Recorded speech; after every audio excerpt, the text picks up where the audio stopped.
great composers have dominated the world of classical music. On tonight's edition of Classical Composers, we will look at two of them, Johann Sebastian Bach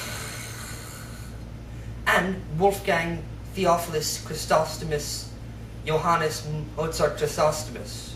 No.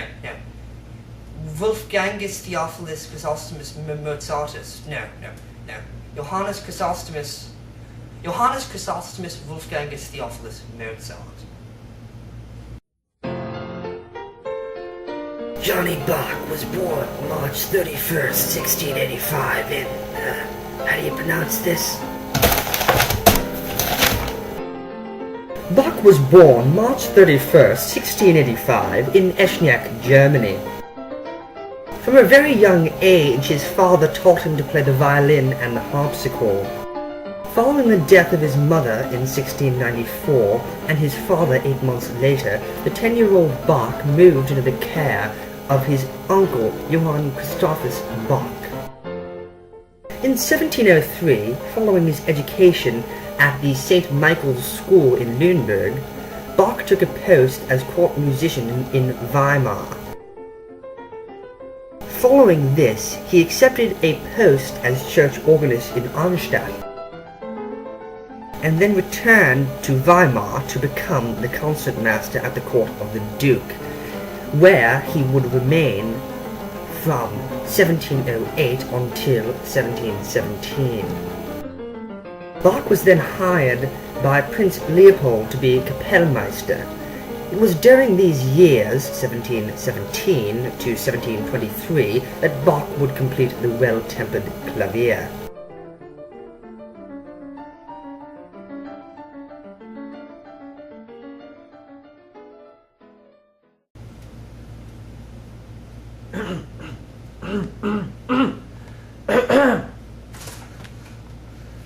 The Well-Tempered Clavier is a compilation of preludes and fugues in every key.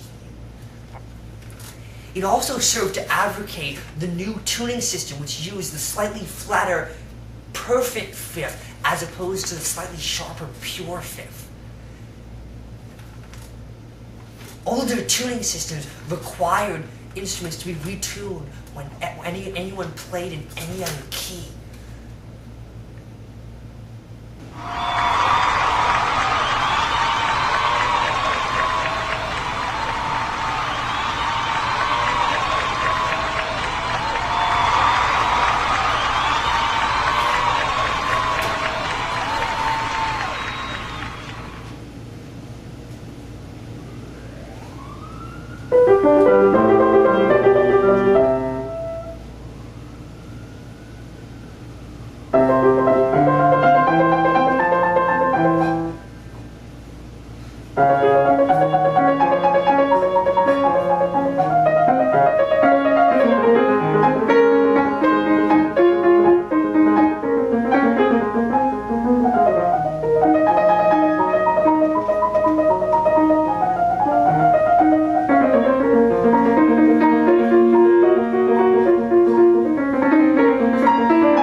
I'm sorry.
From 1723 to his death in 1750, Bach resided in Leipzig. He held various Kapellmeisterships during this time. Many of his religious jobs required him to compose music for the weekly Mass. Following his death from disputed causes, Bach's works became viewed as old-fashioned and disregarded by many for the newer classical style. They were disregarded so much that many of his cantatas were sold at high value as paper, not as music. This is the reason why so many of Bach's works are missing.